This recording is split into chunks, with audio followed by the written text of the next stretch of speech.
The morning sun cast long shadows across the cobblestones of Windsor Castle as Guard Thompson adjusted his iconic red tunic and tall black bearskin hat. 23 years old and fresh from military training, he had dreamed of this moment since childhood. Standing at attention outside the castle gates, he represented centuries of British tradition and unwavering discipline. Thompson came from a working-class family in Manchester. His father worked in a factory, and his mother cleaned offices at night to make ends meet. When he told his parents he wanted to join the Queen's Guard, they worried about the strict requirements and intense training. But Thompson was determined. He spent months preparing, running miles every morning and studying royal protocols late into the night. The selection process was brutal. Out of hundreds of applicants, only a few dozen made it through. Thompson excelled in every test, from physical fitness to memorizing complex ceremonial procedures. His instructors noted his exceptional attention to detail and natural leadership qualities. During training, he learned that being a royal guard meant more than just standing still and looking impressive. They were highly trained soldiers responsible for protecting the royal family and maintaining order at royal residences. On his first day of official duty, Thompson felt the weight of responsibility on his shoulders. Tourists gathered around, taking photos and trying to make him laugh or break character. Children pointed at his uniform with wonder, while adults marveled at his stillness. He had been taught to remain motionless regardless of weather, noise, or distractions. Rain or shine, heat or cold, nothing should make a royal guard move unless ordered to do so. The morning passed without incident. Thompson's fellow guards nodded their approval as he maintained perfect posture, despite the growing crowd of onlookers. Veteran guards had told him that the first week would test his limits, but Thompson felt confident in his abilities. He had prepared for this role with dedication and pride.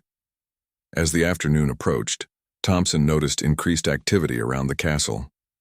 Security personnel were checking their equipment more frequently, and senior staff members were making last-minute preparations. Word spread quietly among the guards that an important government official would be arriving for a scheduled meeting with members of the royal household. Thompson had studied the protocols for such visits during his training. When high-ranking officials arrived, guards were expected to show appropriate respect through specific salutes and ceremonial gestures. The timing and execution of these protocols were crucial, as they represented the relationship between the monarchy and the government. Any mistake could be seen as a breach of protocol or worse, a sign of disrespect. The officials' convoy was expected to arrive within the hour.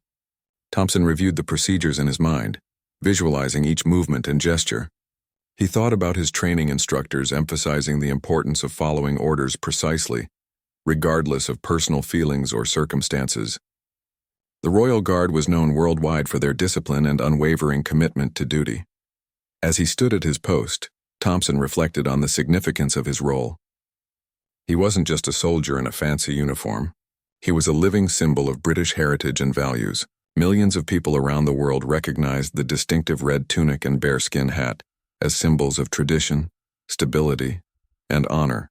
Every movement he made would be observed and judged by countless observers. The sound of approaching vehicles broke his concentration. In the distance, Thompson could see the official convoy making its way toward the castle gates. His heart rate increased slightly, but his exterior remained calm and composed. This would be his first test as a royal guard, and he was determined to perform flawlessly. Little did Thompson know that the events of the next few minutes would challenge everything he had learned about duty, honor, and following orders. The approaching convoy carried not just any government official, but someone whose presence would force Thompson to make a decision that would change his life forever and capture the attention of millions around the world. The black limousine rolled to a stop just meters from where Thompson stood guard. The vehicle bore the official government flags and diplomatic plates that marked it as carrying someone of significant importance. Thompson's training kicked in automatically as he prepared to execute the proper ceremonial salute for a high-ranking government visitor. As the car door opened, Thompson recognized the figure stepping out. It was Minister Harrison, the Secretary of State for Defense, a man whose face appeared regularly in newspapers and television broadcasts. Harrison was known for his sharp political mind and his sometimes controversial decisions regarding military funding and veteran affairs. He had been in office for 3 years and was considered one of the most powerful figures in the current government. But Thompson knew something about Minister Harrison that most people didn't. 6 months earlier, Thompson's older brother Michael had returned from his 3rd tour of duty in Afghanistan. Michael had served with distinction as a combat medic, saving lives under enemy fire and earning commendations for his bravery. However, when he came home, he struggled with severe post-traumatic stress and physical injuries from an improvised explosive device. Michael had applied for disability benefits and medical support through the Veterans Affairs system. His application sat on desks for months while his condition worsened. The family watched helplessly as their war hero brother battled nightmares, chronic pain, and depression. Their parents took out loans to pay for private medical treatment because the government support wasn't coming through fast enough. During this difficult time, Minister Harrison had appeared on television defending budget cuts to veteran services. He argued that the military needed to be more efficient and that some veteran claims were exaggerated or fraudulent. Thompson remembered sitting in the hospital waiting room with his brother, watching Harrison's interview on the wall-mounted television. Michael's hands shook as he heard the minister dismiss the struggles of returning soldiers as adjustment issues that time would resolve. The breaking point came when Michael's best friend from his unit, Sergeant Davies, took his own life after being denied mental health support 3 times. Davies left behind a wife and 2 young children. At the funeral, Thompson watched his brother break down completely. Michael blamed himself for not doing enough to help his friend. But Thompson knew the real problem was a system that failed the very people who had sacrificed everything for their country. Now, as Minister Harrison approached the castle entrance, Thompson felt his jaw clench involuntarily. The man walking toward him represented everything that was wrong with how the government treated its veterans. Harrison's policies had directly contributed to his brother's suffering and his friend's death. The minister's expensive suit and confident stride seemed to mock the struggles of soldiers who had given their best years to serve their nation. According to protocol, Thompson should execute a crisp salute as the minister passed. This gesture would show respect for Harrison's office and maintain the ceremonial traditions that tourists and officials expected. The salute was not personal. It was a formal acknowledgement of the minister's position within the government hierarchy. Every royal guard was trained to separate personal feelings from professional duties. But as Harrison drew closer, Thompson found himself thinking about Michael's sleepless nights and Davies's children, who would grow up without their father. He thought about all the other veterans who were struggling, while politicians made speeches about supporting the troops but then cut funding for the programs these soldiers desperately needed. Thompson's hand remained at his side as Minister Harrison approached. The minister's security detail noticed immediately that something was wrong. Royal Guards never broke protocol, especially not during official visits. Their training was so thorough that they were expected to perform their duties automatically, regardless of personal circumstances or opinions. Harrison himself seemed initially unaware of the breach of protocol. He was engaged in conversation with his aide about the upcoming meeting. But as he passed directly in front of Thompson, the absence of the expected salute became obvious to everyone present. The minister stopped walking and turned to look directly at the young guard. The moment stretched into what felt like an eternity. Tourists continued taking photos, unaware of the significance of what they were witnessing. Security personnel moved closer, uncertain how to handle this unprecedented situation. Thompson stood perfectly still, his face showing no emotion, but his refusal to salute spoke volumes about his feelings toward the man standing before him. Minister Harrison's expression shifted from confusion to annoyance to something approaching anger. In his years of government service, he had never encountered such a direct show of disrespect from a member of the military. The implications of this moment would extend far beyond this single encounter, setting in motion events that would challenge both men in ways they never expected. The tension in the air was thick enough to cut with a knife. Minister Harrison stared at Thompson for what felt like minutes but was probably only seconds. The minister's face flushed red as he realized that this young soldier had deliberately refused to show him the respect his position demanded. Security guards moved closer, unsure whether to intervene or wait for orders. "Excuse me, soldier," Harrison said, his voice carrying the authority of his office but also a hint of barely controlled anger. Did you not receive proper training on protocol for government officials? Thompson continued to stare straight ahead, his expression unchanged. Inside, his heart was pounding, but years of military discipline kept his exterior calm and professional. He knew that speaking out of turn would only make the situation worse, but he also knew that his silence was already a form of communication that everyone present could understand.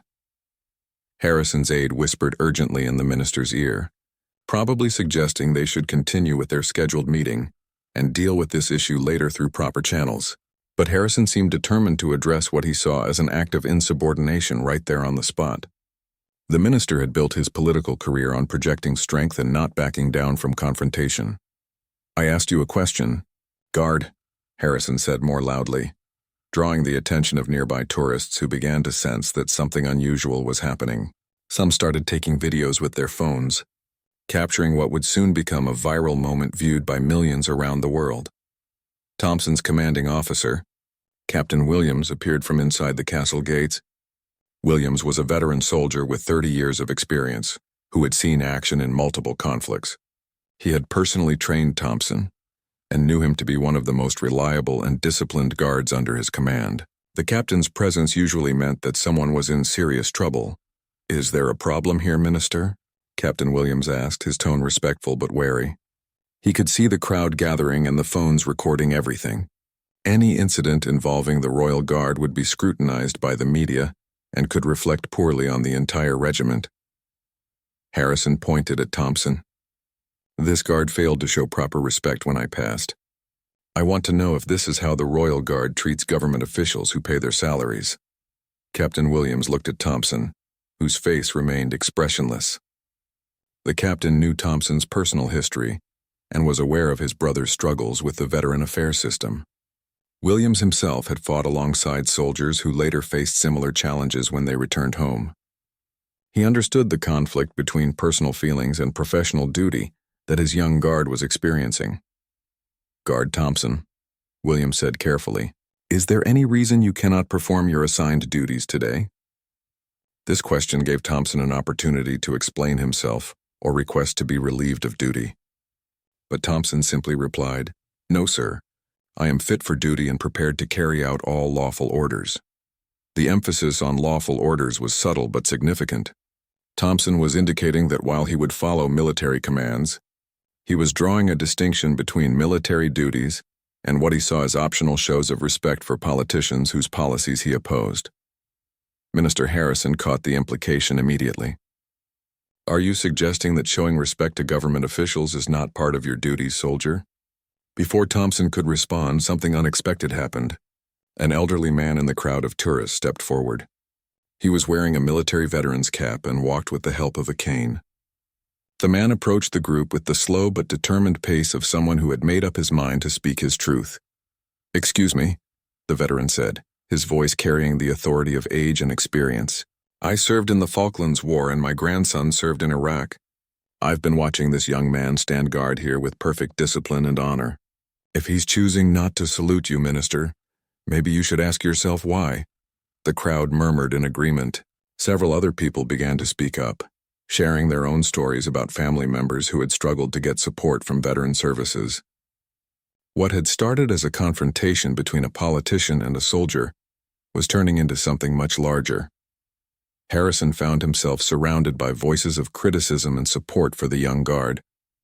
His planned quiet entrance to the castle had become a public relations nightmare. Every word spoken was being recorded and would likely appear on social media within minutes.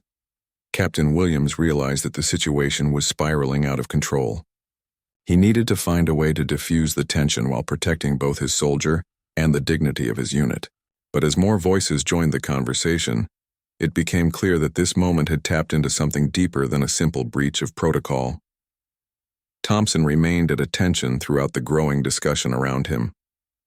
He had not moved or spoken since his brief exchange with his commanding officer, but his silent stance had triggered a conversation about respect, duty, and the treatment of military personnel that would echo far beyond the walls of Windsor Castle. Within hours of the confrontation, videos of the incident were spreading across social media platforms like wildfire. The hashtag $Royal Guard stands began trending on Twitter, with thousands of people sharing their own stories about military service and veteran affairs. News outlets picked up the story, and by evening, Thompson's silent protest had become international news. The video that went most viral was filmed by Sarah Chen, a tourist from Canada who happened to be in the right place at the right time. Her phone captured not just the initial confrontation, but also the elderly veteran's intervention and the growing crowd of supporters. The clear audio allowed viewers to hear every word of the exchange, making it impossible for anyone to misinterpret what had happened.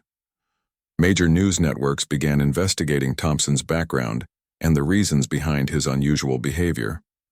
Journalists discovered the story of his brother Michael and the struggles faced by their family. They also uncovered statistics about veteran suicide rates and delays in processing disability claims. What had started as a story about military protocol was becoming a broader examination of how society treats its returning soldiers. Michael Thompson watched the coverage from his small apartment, feeling a mixture of pride and worry for his younger brother. He knew that Thompson had risked his career by refusing to salute the minister. The Royal Guard was not known for tolerating breaches of discipline, regardless of the reasons behind them. Michael called their parents to discuss whether they should try to contact Thompson or let him handle the situation on his own. Meanwhile, at Windsor Castle, Thompson was called into Captain Williams' office for a formal debriefing. The captain had spent the day fielding calls from senior military officials, government representatives, and media outlets, all wanting to know what action would be taken against the guard who had captured the world's attention. "Thompson," Captain Williams began, his voice showing the strain of the day's events, "I need you to help me understand exactly what happened out there. Your actions have created a situation that goes far beyond anything I've dealt with in my career." Thompson sat at attention, his uniform still perfectly pressed despite the chaos of the day. "Sir, I followed all lawful orders and maintained my post as instructed. I performed my duties as a royal guard to the best of my ability." "But you deliberately refused to salute a government minister," Williams pointed out. "That's not a gray area, Thompson. That's a clear breach of protocol that could result in disciplinary action up to and including dismissal from the guard." Thompson nodded, showing that he understood the consequences of his actions. "Yes, sir. I accept full responsibility for my decision." Captain Williams studied the young man's face, looking for any sign of regret or doubt. Instead, he saw the same quiet determination that had impressed his instructors during training. Thompson wasn't acting out of rebellion or disrespect for military authority. He was making a principled stand based on his personal convictions. "Thompson, I'm going to ask you something, and I want you to answer honestly. If you could go back to this morning, knowing what you know now about the consequences, would you make the same choice?" Without hesitation, Thompson replied, "Yes, sir, I would."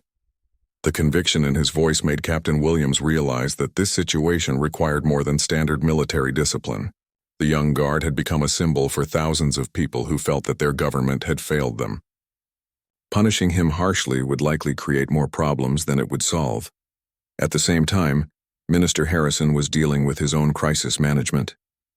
His office was flooded with calls from constituents, many of them veterans or military families expressing their support for Thompson's actions.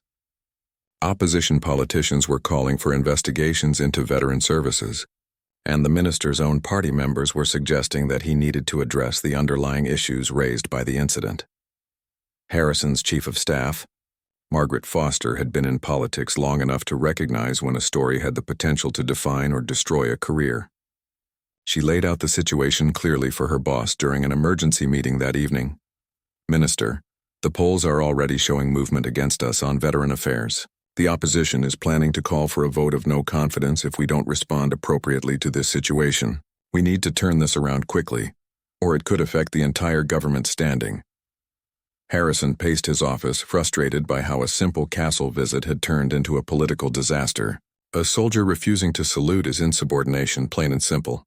If we don't maintain discipline in the military, what kind of message does that send? Foster shook her head. "Sir, with respect, this isn't really about military discipline anymore. It's about whether we're adequately supporting our veterans. The Guard's brother is a decorated war hero who couldn't get proper medical care. His friend committed suicide after being denied help multiple times. These aren't isolated incidents, and people know it. As both men spent a restless night considering their next moves, Neither could have predicted how the events of the following day would transform their confrontation into something that would inspire changes throughout the entire veteran affairs system. The story of a young guard's silent protest was just beginning to reveal its true power.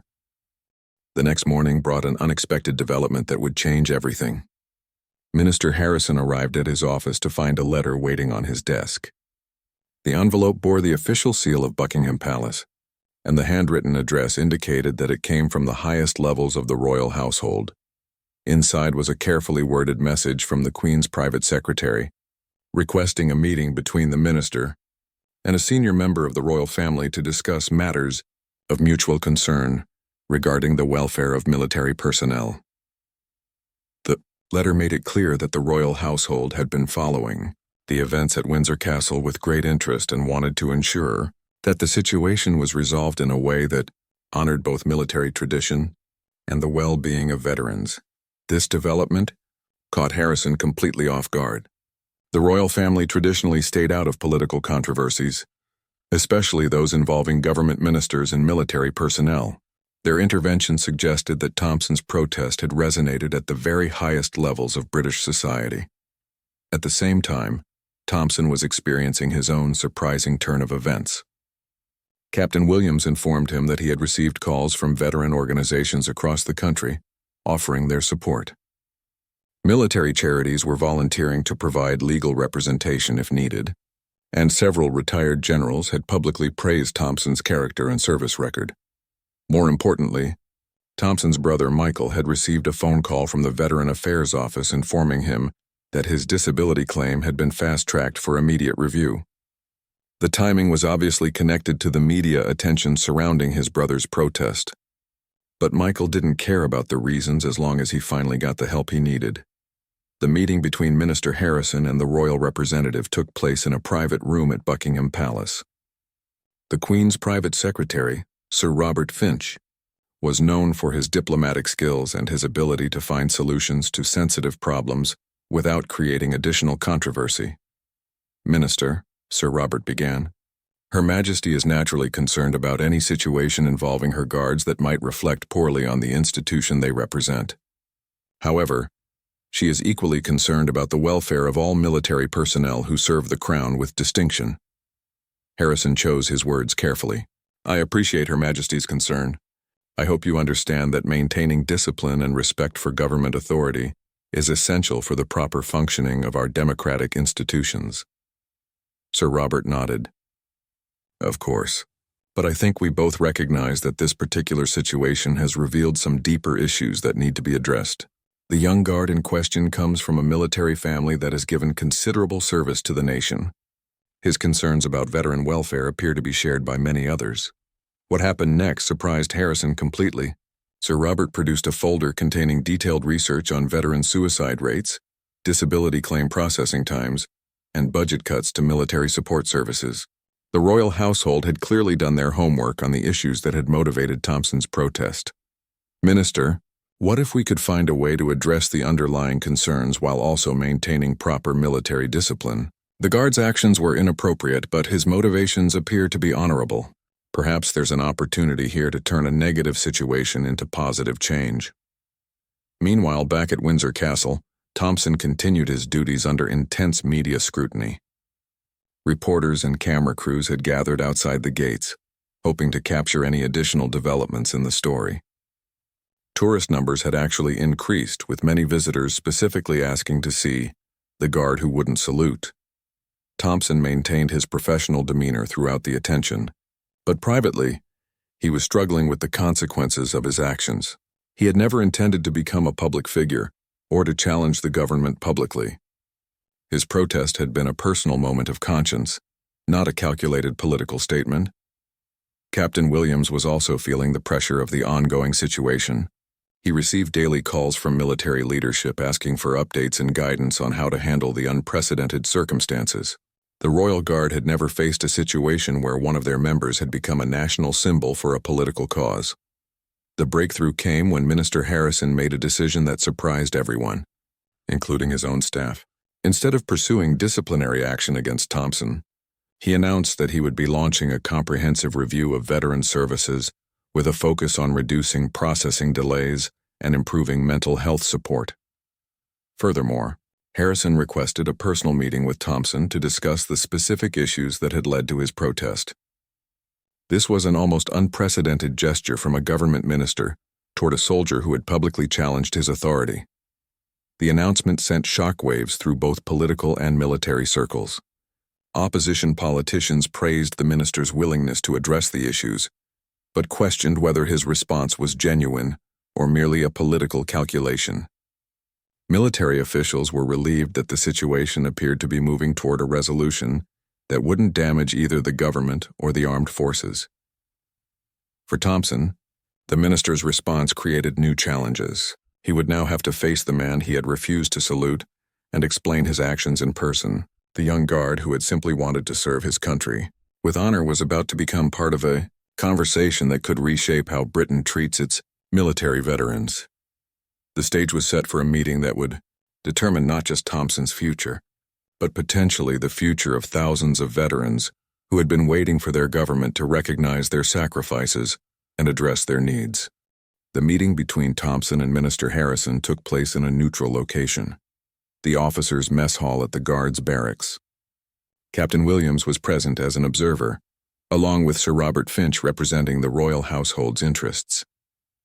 The atmosphere was formal but respectful, very different from the tense confrontation at the castle gates. Harrison began the conversation by acknowledging the unique circumstances that had brought them together. "Guard Thompson, I want you to know that while I cannot approve of your breach of protocol, I have come to understand the personal reasons behind your actions. I've spent the past few days learning about your brother's situation and the challenges faced by many veterans in similar circumstances." Thompson remained at attention until Harrison gestured for him to sit. The young guard's composure impressed everyone in the room as he answered the minister's questions about his family's experiences with the Veteran Affairs system. He spoke clearly and factually without emotion or accusation, simply laying out the problems they had encountered. "Minister, my brother served 3 tours of duty and was wounded while saving lives under enemy fire. When he came home, he needed help, but the system failed him. His best friend died by suicide because he couldn't get the mental health support he needed. I couldn't salute someone whose policies contributed to that failure, regardless of the consequences to my career." Harrison listened carefully to Thompson's explanation. The minister had prepared for this meeting by reviewing dozens of similar cases and talking to veteran service organizations about the systemic problems in their departments. What he learned had been both eye-opening and deeply troubling. "Thompson, I owe you an apology," Harrison said, surprising everyone in the room, not for expecting proper military protocol, but for not recognizing sooner how our policies were failing the very people who sacrificed the most for our country. Your brother and his friend deserved better from their government. The minister then outlined the comprehensive reforms he planned to implement in response to the issues raised by Thompson's protest. The changes included faster processing of disability claims, expanded mental health services, improved coordination between military and civilian healthcare systems, and increased funding for veteran support programs.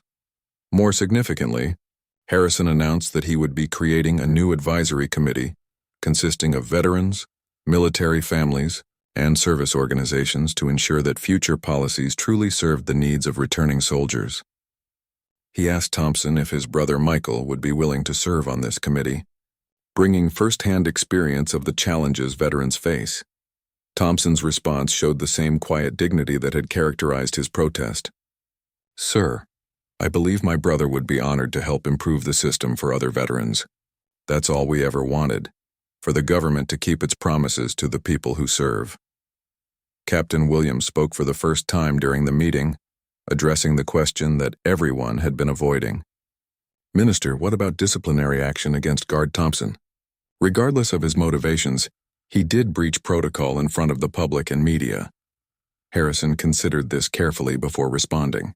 "Captain, I believe that Guard Thompson's actions, while technically inappropriate, were motivated by honor and concern for his fellow soldiers.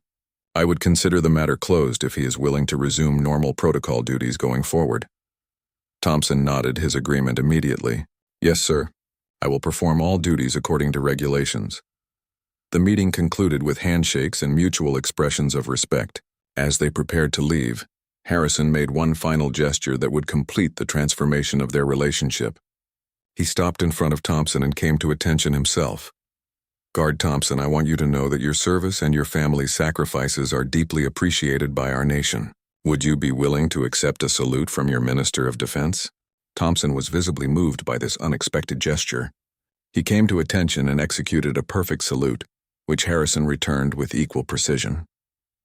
The moment was captured by a photographer from the military newspaper, creating an image that would symbolize the resolution of their conflict. In the months that followed, Harrison's reforms began to show real results. Processing times for veteran claims dropped dramatically, suicide rates among returning soldiers decreased, and satisfaction surveys showed significant improvement in veteran services. Michael Thompson's health improved as he finally received proper treatment, and he became a powerful advocate for other veterans through his work on the advisory committee. Thompson returned to his duties as a Royal Guard with his reputation enhanced rather than damaged by the incident. Tourists still recognized him as the guard who stood up for veterans, and many thanked him for his courage in speaking out for those who couldn't speak for themselves. The story became a case study in military, academies, and government programs about the importance of principled leadership and the power of individual conscience to drive systemic change. Thompson's moment of silent protest had accomplished something that years of lobbying and political campaigns had failed to achieve. Years later, when Thompson was promoted to sergeant and later commissioned as an officer, he would often tell young soldiers that true military honor sometimes requires the courage to do what is right, rather than what is easy. His refusal to salute had lasted only a few seconds, but its impact would be felt by thousands of veterans and their families for generations to come. The incident at Windsor Castle proved that sometimes the most powerful protests are the quietest ones, and that one person's stand for principle can inspire changes that benefit countless others. Thompson's story became a reminder that duty to one's fellow soldiers can be just as important as duty to one's superiors, and that real respect must be earned through actions, not just demanded through authority.